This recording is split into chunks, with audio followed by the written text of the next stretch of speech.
बिस्मिल्लाहिर्रहमानिर्रहीम। स्टूडेंट्स, हमारे पास Punjab textbook 10th class math का एक्सरसाइज 2.5 क्वेश्चन नंबर 5 का पार्ट नंबर 3 है। एक्सरसाइज 2.3 क्वेश्चन नंबर 5 और इसका पार्ट नंबर 3 है। उसने आपको इक्वेशन दी है 3x² - 2x + 7m + 2 = 0। कह रहा है the roots of the equation. ये जो इक्वेशन है इसके रूट्स अब रूट्स हमारे पास क्या होंगे। अब रूट्स की बात करें तो हमने देखा था कि हमारे जो दो रूट्स आते हैं क्वाड्रेटिक इक्वेशन को सोल्व करने से, एक आपका पॉजिटिव में होता है और एक आपका नेगेटिव में होता है। अगर हम क्वाड्रेटिक फार्मूले की बात करें, फॉर एग्जांपल आपके पास ये है, मेरे पास क्या है, x = -b + -b² और 4ac ओवर क्या है 2a, b² - 4ac / 2a। अब यहाँ पे क्या है कि मेरा एक रूट पॉजिटिव a होगा, एक रूट मेरा जो नेगेटिव, एक रूट मेरा पॉजिटिव में आएगा, एक रूट मेरा नेगेटिव में आएगा। ठीक है, हमने रूट्स की बात की थी। और यहाँ पे आके हमने जब इसकी थ्योरी को डीपली स्टडी किया तो हमने क्या किया, इसके पॉजिटिव वाले रूट को हमने = अल्फा रखा है और नेगेटिव वाले रूट को हमने = बीटा रखा है। यहाँ पे आके हमने इस चीज की ऐसे स्टडी किया। जब हम बात करेंगे roots of the quadratic equation के, तो हम कहते हैं कि हमारे पास दो रूट्स हैं, एक अल्फा है और दूसरा हमारा बीटा है। हमने अल्फा और बीटा का सम देखा था कि इनका सम करने से आंसर हमारा क्या आता है। सम करके हमने एक फार्मूला ड्राइव किया था। मैं कहता हूं कि मेरा अल्फा प्लस बीटा = इसके है -b/a के है। ये सम है इनका। और उसके बाद प्रोडक्ट भी हमने इनका देखा था। प्रोडक्ट क्या है, अल्फा बीटा = c/a। अब ये मेरा -a/b क्या है और c/a क्या है, इनको जरा मैं देखता हूं। हम इनके कोफिशिएंट्स की बात करेंगे। मेरे पास जो x² का कोफिशिएंट है 3 है। क्वाड्रेटिक इक्वेशन में इसकी स्टैंडर्ड फॉर्म में हम क्या करते हैं, x² का कोफिशिएंट a रखते हैं और यहाँ पे a की जगह मेरे पास क्या है, यहाँ a की जगह मेरे पास 3 है। तो मैं यहाँ लिख लेता हूँ मेरा a = 3 और मेरा b = क्या है, वो है -2। मेरा c = क्या है, c = अब ये कांस्टेंट टर्म आ जाएगी c में पूरी की पूरी, 7m + 2, 7m + 2। ये मेरे पास कोफिशिएंट a, ये मेरे पास क्या है कोफिशिएंट b -2 और मेरे पास कांस्टेंट टर्म क्या है 7m + 2। अब इन वैल्यूज को अगर मैं पुट करूं इनके अंदर, अपने इस प्रोडक्ट में मैं पुट करता हूं तो मेरे पास क्या आता है। मैं देख रहा हूं यहाँ पे कि मेरा b जो है, यहाँ पे मेरे पास फार्मूले में क्या है माइनस, और मेरे b क्या है वो भी मेरा क्या है -2 और मेरा a क्या है वो मेरा 3। इसका जो मेरा आंसर आ रहा है वो आ रहा है 2/3। इसको जरा सेपरेट कर दें।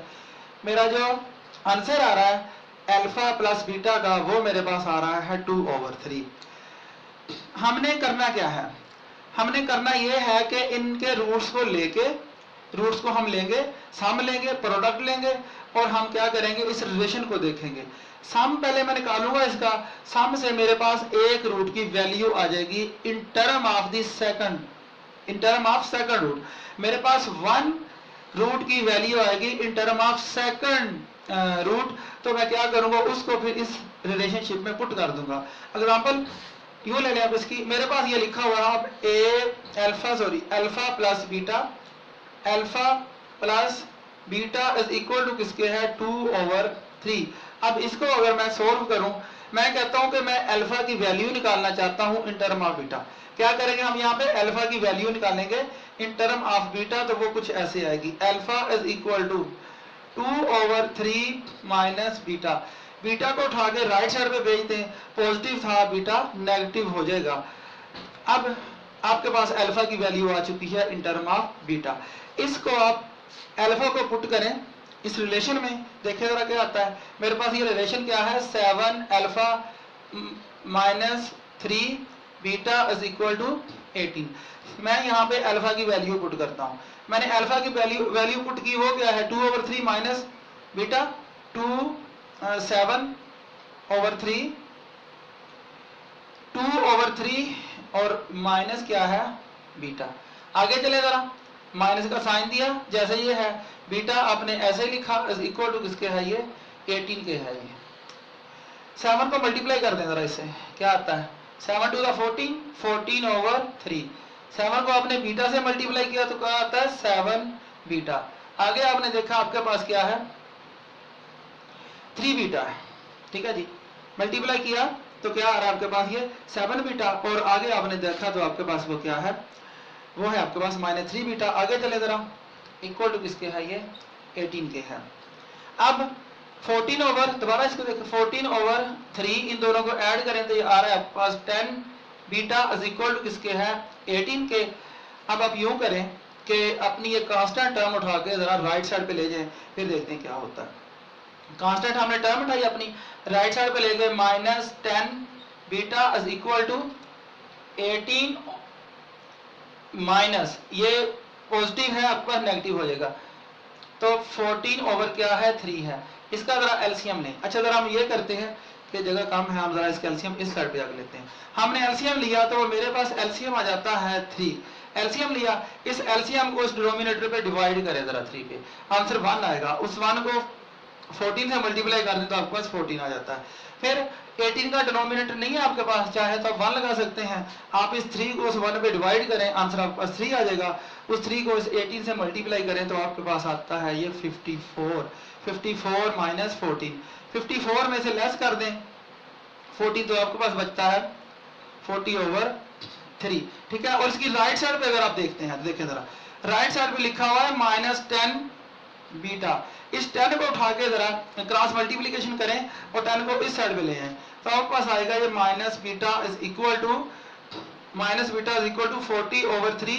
10 को मैंने उठाया नीचे ले आऊं तो मेरे पास ये क्रॉस मल्टीप्लिकेशन में आ गया। Minus beta is equal to cutting कर दें, 10 1 दी 10, 10 4 दी 40, तो ये आ जाएगा मेरे पास 4 over 3। Beta is equal to हो जाएगा -4 ओवर 3। ये अभी तक मेरे पास बीटा की वैल्यू आई है। अब बीटा की वैल्यू को अगर मैं यहाँ पे पुट कर दूं तो मेरे पास अल्फा की वैल्यू आ जाएगी। अब मैं यहाँ इसकी बीटा की वैल्यू को पुट करता हूँ, alpha is equal to 2 over 3 minus beta की वैल्यू क्या है -4 ओवर 3, मल्टीप्लाई इसको करेंगे ना, माइनस को अंदर, माइनस को माइनस से मल्टीप्लाई किया तो प्लस हो जाता है, पॉजिटिव हो जाता है। अब मैंने जो एलसीएम लिया इसका वो 3 है, 4 प्लस क्या है 2। एलसीएम को डिवाइड कर दें डिनोमिनेटर पे, 1 आ जाएगा, 2 से मल्टीप्लाई किया तो 2 आ गया। एलसीएम को डिवाइड किया डिनोमिनेटर पे, मेरे पास ये 1 आ गया, मल्टीप्लाई किया तो मेरे पास ये 4 आ जाता है। दोनों को मैं ऐड करता हूँ तो 6 आता है, 3 पे डिवाइड करता हूँ और उसके बाद मैं देखा तो मेरे पास ये मेरा जो अल्फा है इज इक्वल टू आ जाता है मेरा ये 2 के। अब हमने करना क्या है, अब देखें मैंने अभी क्या किया, मैंने सम इसका निकाला इन रूट्स का। अब मैं इनका प्रोडक्ट निकालता हूँ, प्रोडक्ट निकालते हैं हम जरा इनका, इसको जरा यहाँ पे कर लें। प्रोडक्ट क्या होगा रूट्स का, प्रोडक्ट मेरे पास होगा अल्फा बीटा, और फार्मूले से हमने क्या निकाला था इसका प्रोडक्ट, हमने क्या निकाला था फार्मूले से सी ओवर ए होता है। चलेंगे सी ओवर ए, सी मेरे पास क्या है, सी इज इक्वल टू मैंने क्या रखा है 7m प्लस 2, ये आ गया मेरे पास 7m प्लस 2 ओवर ए क्या मेरे पास 3, अल्फा इंटू बीटा सी ओवर ए। सी की वैल्यू पुट की 7m प्लस 2 और मैंने ए की वैल्यू पुट की तो वो मेरे पास 3 है। चलिए अब मैं ये करता हूँ कि राइट साइड पे जो मैंने वैल्यूज निकाली हैं अल्फा की और बीटा की, इनको मैं पुट कर देता हूँ, जरा देखते हैं इसको। अल्फा की मैंने वैल्यू निकाली थी 2 और बीटा की मैंने वैल्यू निकाली है -4 ओवर 3। मैं जरा अल्फा को पुट करता हूँ, वो मेरे पास 2 है, मैं बीटा को पुट करता हूँ -4 ओवर 3 है। आगे जाके देखें जरा इसको, 7m प्लस 2 डिनोमिनेटर में क्या 3 लिखा हुआ है। अब देख रहे हैं कि इसकी राइट और लेफ्ट साइड पे भी एक टर्म है, राइट साइड पे भी एक ही टर्म है और दोनों का डिनोमिनेटर 3 है। इसका डिनोमिनेटर 3 है, इसका 3 है, तो इसकी आप यहाँ से कटिंग कर दें। अब इन दोनों को आपस में मल्टीप्लाई करें, 2 को आपने -4 से किया तो -8 आ गया और राइट साइड पे देखा तो 7m प्लस क्या है 2 है। अब इस 2 को उठा के जरा आप लेफ्ट साइड पे भेज दें, -8 - 2 इज इक्वल टू क्या है 7m। इन दोनों को ऐड करें क्या आता है, -10 और राइट साइड पे देखा तो 7m है। अब यहाँ पे क्रॉस मल्टीप्लीकेशन करें, -10/7 इज इक्वल टू m। अब आप चाहें तो नॉन को लेफ्ट साइड पे ले आए और आपकी जो नॉन वैल्यू उसको आप राइट साइड पे ले जाएं, तो m इज इक्वल टू -10/7। ये आपका आंसर है इस क्वेश्चन का।